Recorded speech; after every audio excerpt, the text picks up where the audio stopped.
Hello అండి. ఎలా ఉన్నారు మీరు? అందరూ బాగుండాలని కోరుకుంటూ వీడియోలోకి వెళ్దామండి.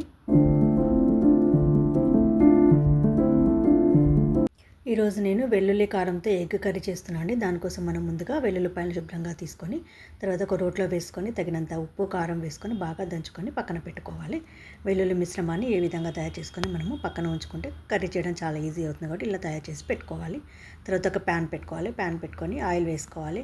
ఆయిల్ బాగా వేడెక్కిన తర్వాత పోపు దినుసులైన ఆవాలు, జీలకర్ర వేసుకోవాలి. ఇవి కొద్దిగా ఫ్రై అయిన తర్వాత తరిగి పెట్టుకున్నటువంటి ఉల్లిపాయ ముక్కల్ని కూడా వేసుకొని కొద్దిగా ఫ్రై కానివ్వాలి. కాస్త ఫ్రై అయిన తర్వాత సరిపడేంత కరివేపాకును కూడా వేసుకోవాలి. అది కూడా కాస్త ఫ్రై అయిన తర్వాత కొంచెం పసుపు వేసుకొని బాగా కలపాలి. పసుపు కూడా కొంచెం వేగిన తర్వాత మనం ఇందాక దంచి పెట్టుకున్నటువంటి వెల్లుల్లి, కారం, ఉప్పు మిశ్రమాన్ని కూడా వేసుకొని బాగా ఫ్రై కానివ్వాలి. ఈ వెల్లుల్లి ఫ్లేవర్ అంతా కూడా ఈ ఉల్లిపాయలకు పట్టేంత వరకు బాగా ఫ్రై చేసుకుని తర్వాత కొద్దిగా ఇలా గ్యాప్ ఇచ్చుకోవాలి. మధ్యలో మనం ఎగ్స్ వేసుకోవడానికి కోసం అని చెప్పేసి ఇలా నేను ఈ ఉల్లిపాయలకు 2 ఎగ్స్ సరిపోతాయి కాబట్టి 2 మాత్రమే వేస్తున్నాను.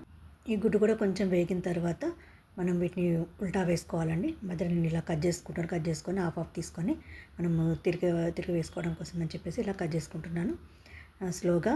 ఎందుకంటే ఇది స్టీల్ ప్యాన్ కాబట్టి మాడకుండా చాలా జాగ్రత్తగా కొంచెం ముందుగానే తీస్తున్నాను, లేదంటే మాడిపోతుంది కాబట్టి తీసుకొని ఇలాగా మరి రెండు వైపు కూడా తిప్పుకొని కాల్చుకోవాలి.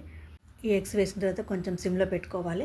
మరి హైలో పెడితే మాడిపోతుంది కాబట్టి కొంచెం సిమ్లో కానీ మీడియంలో కానీ పెట్టుకొని నెమ్మదిగా వీటిని ఎగ్స్ని కూడా ఉల్టా వేసుకొని అవి కూడా కొద్దిగా ఫ్రై కానివ్వాలి. కొద్దిగా ఫ్రై అయిన తర్వాత ఇలాగ మొత్తం మన కర్రీ అంతా కూడా రెడీ అయిపోతుందండి.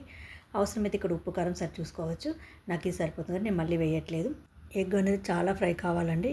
నార్మల్గా మనం ఉల్టా తొందరగా తీసేస్తే స్మెల్ వస్తుంది కాబట్టి కొంచెం ఎక్కువ ఆయిల్ బయటకు వచ్చేంత వరకు కూడా ఫ్రై చేసుకోవాలండి. అప్పుడే చాలా టేస్టీగా ఉంటుంది. తర్వాత మనకు కావాల్సినంత కొత్తిమీర వేసుకుంటే మన ఎగ్ కర్రీ రెడీ అయిపోయినట్టే. వెల్లుల్లి ఫ్లేవర్తో చాలా బాగుంటుంది. ఈ వీడియో నచ్చినట్టయితే లైక్ చేయండి, షేర్ చేయండి, కామెంట్ చేయండి, మరియు సబ్స్క్రైబ్ చేయడం మాత్రం మర్చిపోకండి.